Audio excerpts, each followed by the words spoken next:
Okay, so let me start off with the tail of the tape here. Manny Pacquiao is 42 years of age. He stands at 5'6". He has a 67-inch reach. His record reads 62-7 with 2 draws, even though 3 of those losses were robberies to Bradley, Horn, and Floyd, and one of those, that first Marquez draw, was a robbery as well. Manny Pacquiao has 39 victories coming by way of knockout. Yordenis Ugas is 36 years of age. He stands at 5'9". He has a 69-inch reach. His record reads 26-4 with 12 knockouts. Now, I'm not, as I said before, I'm not terribly disappointed in this fight because it is for the WBA world title. Manny Pacquiao will be world champion again.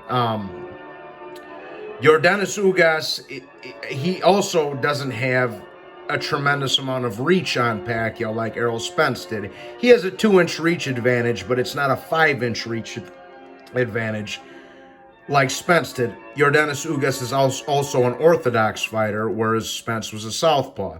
So that's another advantage for Manny Pacquiao going into this fight. So a couple inches taller, 2 inches. Me personally, I thought Yordenis Ugas should have got the nod in that fight. And so in my mind, he did beat Sean Porter by a small margin. But people forget that Sean Porter isn't a big puncher either. Sean Porter has only had 2 knockouts in the past decade, people. Okay?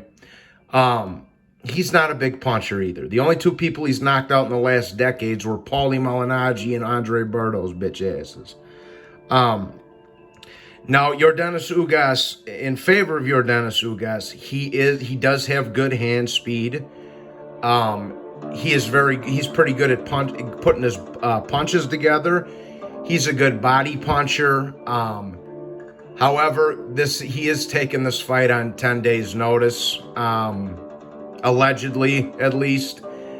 And for that reason, and especially the way I've been seeing Manny Pacquiao in training, I expect Manny Pacquiao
This is going to be in my opinion, like I say, I am disappointed in that pussy-ass piece of shit Errol Spence cowered out of the fight, the paper champion coward that he is.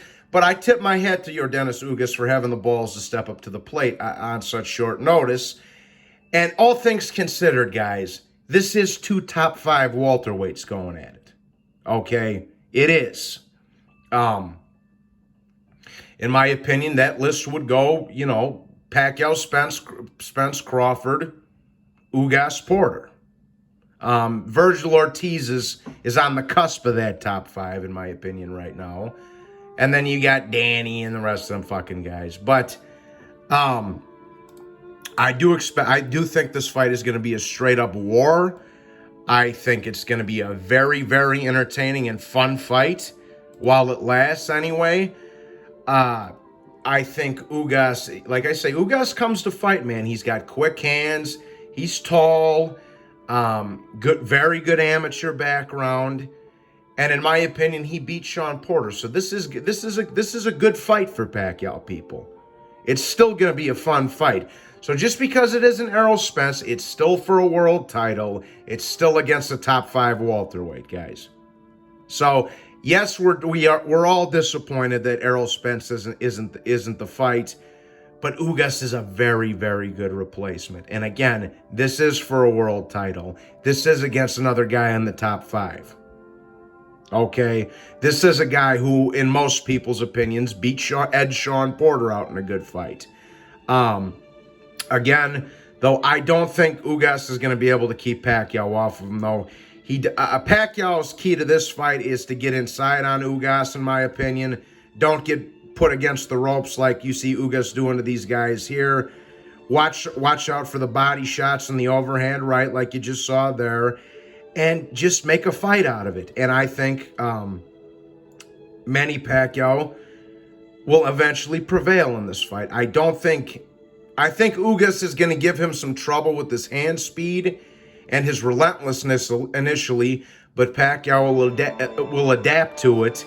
And like I said, once Pacquiao adapts to it, I don't think Ugas is going to be able to keep Pacquiao off of him. Ugas is going to get hit a lot in this fight, and I'm not going to be shocked if Manny Pacquiao is the first dude to stop Yordenis Ugas. Okay, so for my official prediction, I'm going to say Manny Pacquiao wins this fight by 10th round TKO. But this is going to be a very, very back and forth, good, entertaining fight. Again, it's 2 guys in the top 5 of the division, and it is for a world title. So don't, it is, again, people, it is disappointing that it's not Errol Spence, but this is a very solid, good fight for Pacquiao, a very good replacement, and it's for a title, not to keep repeating myself. But Ugas is a good fighter. He's going to come to fight. He's not going to run. He'll come to fight, too, which also works in Manny Pacquiao's favor. And for those reasons, I think, like I say, I think Manny Pacquiao's straight left hand is going to be key for him in this fight. And again, stay off the ropes because Yordenis Ugas likes to go to the body. But anyways, I got Manny Pacquiao winning this fight by late TKO. In the TKO in the late rounds, we shall say. I can't wait to see it. It is a very good fight. It's a good fight for Pacquiao, and it's a good fight for Ugas. And it's going to be a very crowd-pleasing, entertaining fight as well. But that all being said, I got Manny Pacquiao winning this fight by late stoppage. Okay, late TKO. Anyways, guys, that's my 2 cents on the Manny Pacquiao versus Yordenis Ugas fight. I hope you enjoyed the video. Please be sure to hit the like button and subscribe, as well as the bell notification if you have not. I would greatly appreciate it. And anybody that's willing to donate to the channel, I'll have a link to my Cash App in the description. But that being said, guys, God bless you all and have a wonderful evening. Take care now. Bye-bye then.